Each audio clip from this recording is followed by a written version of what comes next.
Hey, how's it going out there? Tonight I'd like to welcome you to part 4 of this Garmin series where we're going to go over the ECHOMAP and fish finders and take it from purchasing all the way through setting up your sonar screens.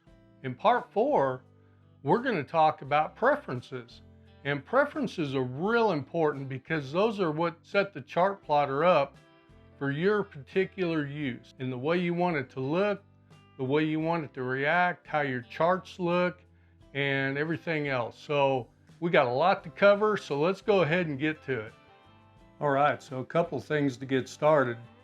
First off, always make sure that you are using a battery if you're powering this up at your kitchen table or something. Don't just use a battery charger. That could result in damaging your unit. Second thing is, go ahead and go up here to your power button and just quickly press it. And you'll see where it says disable all sonar, and go ahead and disable that so that your transducer is not going while you put these settings in.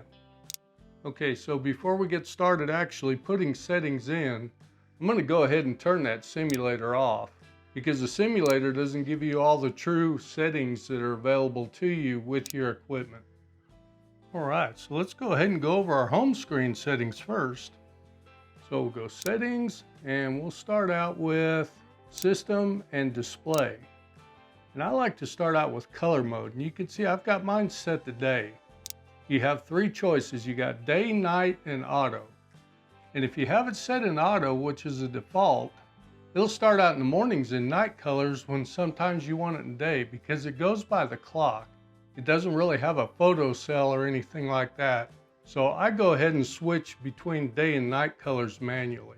So anyway, we're going to leave it in day colors. And then we got menu bar display. And what that is here on the bottom is that menu bar. And if you set that to auto hide, which a lot of people like to do, what it'll do is when you're in your screen, that bar will go away and it'll give you a little bit more viewing area, save you about that 1/2 inch at the bottom.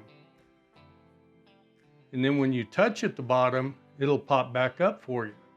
Now personally, I don't like it because when I'm moving around screens, I like to just hit the buttons pretty quick. So I go ahead and leave mine in show, but again, that's a personal preference. And guys, these are all my preferences. So this is just to get you set up for your first time out on the water. So let's go ahead and go back and auto power off. Now I like to leave mine set at 1 hour.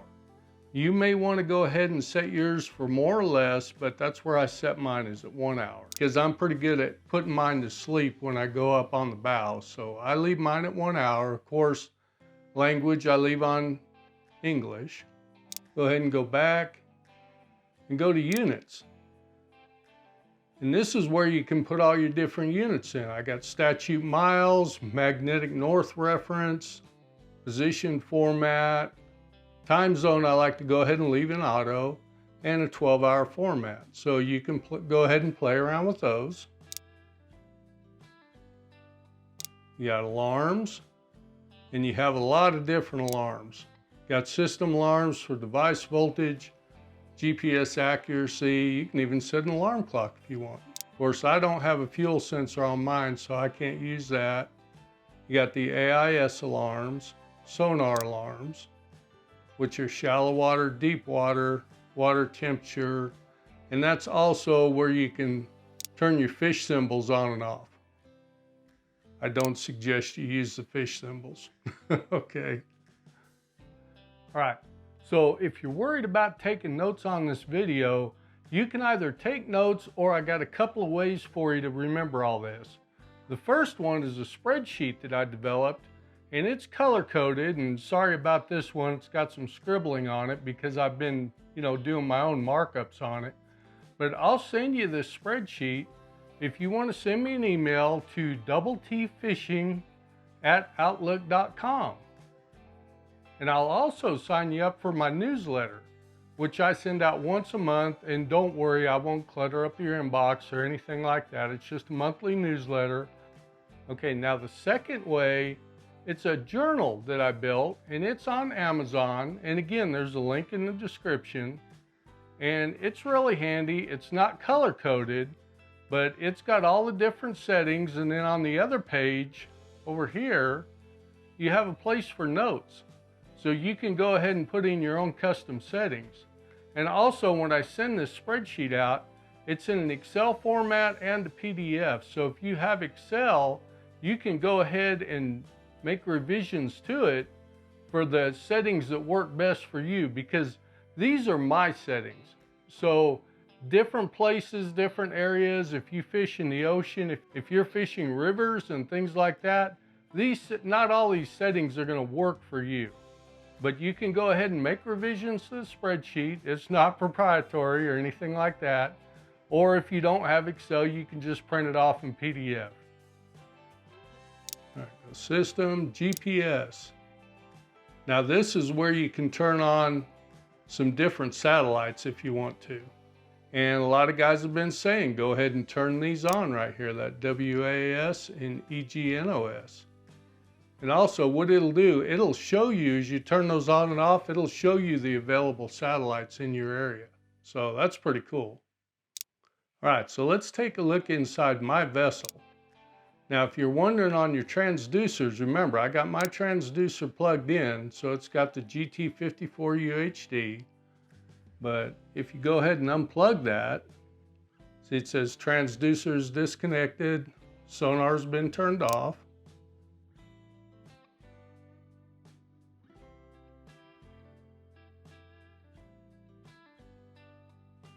Okay, so you always want to make sure, I leave mine in auto to be honest with you. That way it can look at whichever transducer I have plugged in at the time.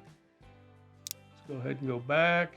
And here you have vessel type, which I got powerboat. And you can go ahead and enter your hull ID in there. So again, all in how you want to set it up. All right, so let's go ahead and go into the charts now. And we'll go ahead and go fishing chart. And go menu, and this is set up just a little bit different. Right, so we got layers and chart, and here you can set up a few different things. You can put in your, if you want to see service points, photo points, land points of interest, tides and currents. I'm gonna go ahead and turn that off on mine, I missed that. And of course you want to have your active captain on, and that's all your anchorage, hazard, local knowledge, marina. That's your community, active captain community stuff right there. Okay, go back, go to my vessel, heading line, and angle markers. I go ahead and turn my angle markers on. And the heading line, you can go ahead and set up whatever distance you want. I got mine set in feet, you might want meters, and display the distance, and that's pretty cool. And you can look at that video I've got on heading lines and angle markers to see a little bit more of that. And remember where this is, because you may want to adjust that during the day. Now you got your roses, which you can go ahead and set up the north, south, east, and west rows around your boat all the time if you'd like to. I personally don't like that much, so I leave it off. Vessel icon, I'll leave mine on medium boat. Let's look at user data. Now user data, obviously you probably want to display your waypoints. You want to display your boundaries and your tracks. You can display your active track. And sometimes you may want to turn the active track off because you may not want to get rid of it, but it will become a nuisance and it'll really clutter up your screen. So sometimes you do want to turn that active track off. And here you can do the track color. Record mode is wrap, which means, you know, if you don't ever clear off your active tracks, it will just go until it runs out of that, whatever memory capabilities it has, and it'll start over again, it'll wrap. And record interval, I leave on resolution. And tracks display, those are your saved tracks. And of course, quick draw. Now this, there's a lot of things like you can look at the magenta down here.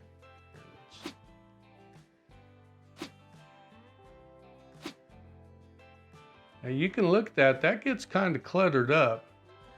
And there may be times that you want to go ahead and turn that off. So you can go ahead, touch quick draw, and turn off the user contours. See, that clears that up quite a bit.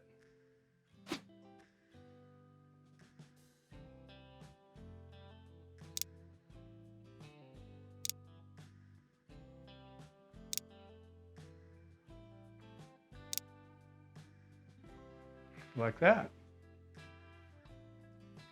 All right, chart setup. Now this is pretty important. Your map orientation, you can go north up, head up, or course up. And depending on how you are, you may want north up. Me personally, I'm a little challenged as to where north is, so I like to run on course up. And I've found that running on course up also keeps your map from spinning around so much when you're trying to get back to a waypoint. But that really is personal preference there. All right, edit overlays.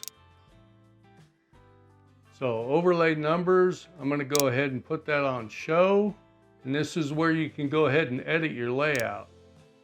And you can pick each one of these and say you want this time.